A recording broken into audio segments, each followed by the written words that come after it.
feels so good in the countryside with free water and fresh air. The coldness is refreshing. It's so enjoyable to live there far from the noise and pollution of the city. No need to worry about paying for water and air conditioning. Let's cherish and take care of the gift from God. I appeal to my fellow countrymen. Let's not abuse the gifts that God has given us. Nature is not a place to visit. It is home. Gary Snyder. In every walk with nature, one receives far more than he seeks. John Muir. Nature is the art of God. Dante Alighieri.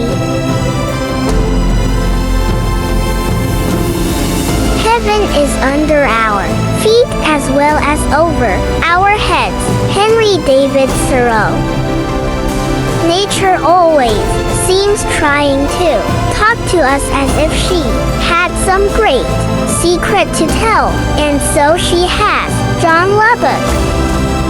If we love ourselves, let us also love the environment, because this is where we get our daily needs.